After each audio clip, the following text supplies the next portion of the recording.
तीन तिगाड़ा काम बिगाड़ा। तीन बहुओं के रवैये से सासू माँ बहुत परेशान थी। दरअसल बात ये थी कि तीनों बहुओं में किसी बात को लेकर अनबन हो गई थी। तब से ही तीनों एक दूसरे से मुंह फुलाए रहती थी। ना कोई सीधे मुंह किसी से बात करती, ना किसी का कहना मानती। पड़ोसी भी इस बात को जानते थे और जाने कैसे कैसे बातें भी करते। इसीलिए सासू माँ ने तीनों बहुओं को तुरंत अपने कमरे में बुलाया। मैं कई दिनों से देख रही हूँ, तुम तीनों अलग अलग सारे काम कर रही हो।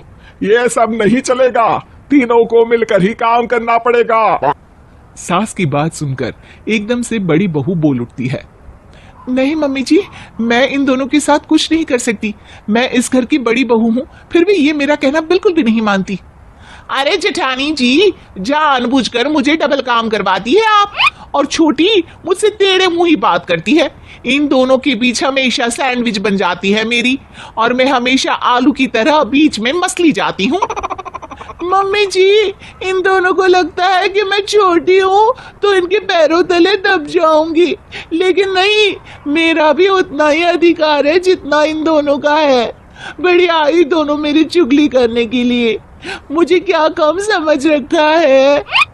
तीनों बहू एक दूसरे से बहस करने लगती है और सास दोबारा ये देखकर टेंशन में आ जाती है और सबसे कहती है, चुप हो जाओ, अब से तुम तीनों सारे काम एक साथ करोगी, आंख बंद करके एक दूसरे की बात सुनोगी।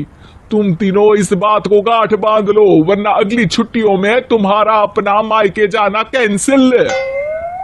सास की बातें सुनकर डर के मारे तीनों हामी भर देती हैं। जी मम्मी जी, मैं समझ गई। हाँ मम्मी जी, जैसा आप कहें। आप जो कहेंगे मैं वही करूंगी। तीनों बहू सास की बात को गांठ बांध लेती है और वादा करती है कि अब से सारे काम वो तीनों एक साथ मिलकर ही करेंगी।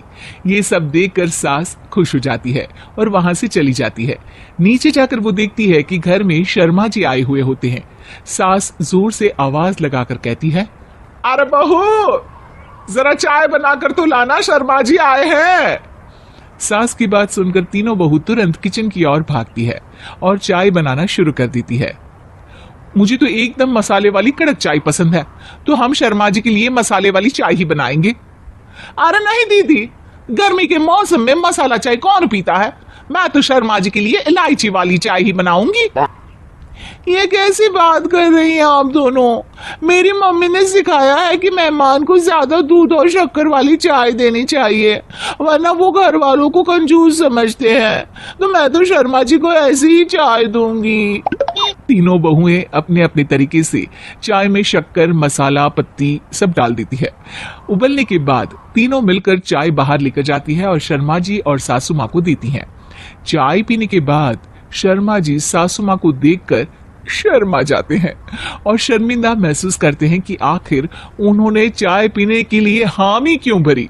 सासू माँ भी चाय पीना शुरू करती है और कहती हैं, अरे बहू, ये कैसी चाय बनाई है? चाय है या मीठे दूध की बासुंदी? हाँ, चाय अच्छी नहीं लगी क्या? कोई बात नहीं, हम पराठा बनाकर लाते हैं। चलो चलो अंदर। हाँ हाँ चलो, हाँ आती हूँ मैं भी। नहीं नहीं, मेरा पेट चाय नहीं चौपट कर दिया, वही काफी है। पराठे से पोपट नहीं करवाना, मैं तो चलता हूँ। शर्मा जी चुपचाप पतली गली से निकल जाते हैं। अगले दिन सास बहुओं से कहती है, अरे बहू, जाओ जाके ऊपर के गेस्ट हाउस की सफाई कर दो। कल हमारे यहाँ मेरे दूर के रिश्तेदार आने वाले हैं, तो पूरे कमरे को चमका देना, समझी? तीनों बहू सास की बात को मानकर ऊपर सफाई करने चली जाती हैं और तीनों कमरे की सफाई चालू कर देती है।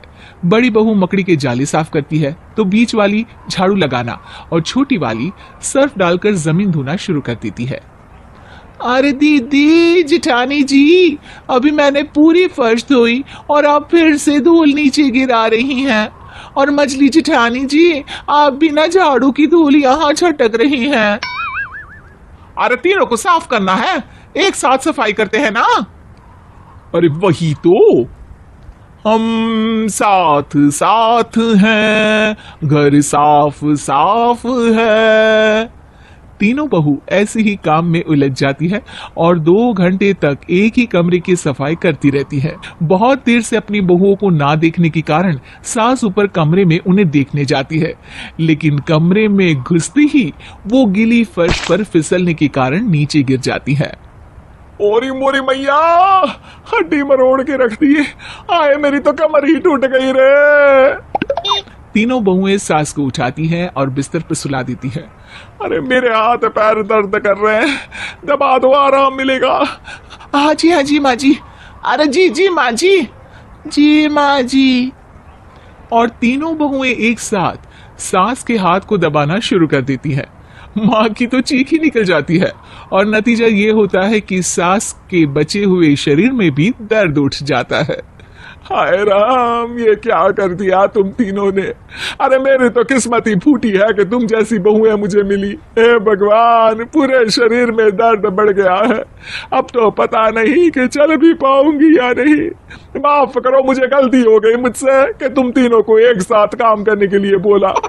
सोचा था तीनों मिलके अच्छे से काम करेगी, लेकिन बड़े बुजुर्ग सही कहते थे कि 3 तिगाड़ा काम बिगाड़ा। तुम लोगों ने ये बात ना आज साबित करके दिखा दी। तुम तीनों को तो समझाना यानी मानो भैंस के आगे भी न बजाना है। तुम्हें अकेले अकेले काम करना है ना, तो अब से तुम अकेले ही अपना अपना काम करो। तीनों बहुएं वहां से जाने लगती है। अरे कहाँ जा रही हो? आप ही ने तो कहा कि अपना अपना काम करो, तो मुझे मुल्तानी मिट्टी लगानी है। अरे मुझे भी तो नेल पॉलिश लगानी है। मुझे ना मेहंदी लगानी है। सास अपना सर पीट लेती है और कहती है, अरे मुझे भी लगाना है कुछ। क्या माँ जी? क्या माँ जी? क्या माँ जी? तुम्हारे घर वालों को फोन तुम्हारी हरकतें बताने के लिए।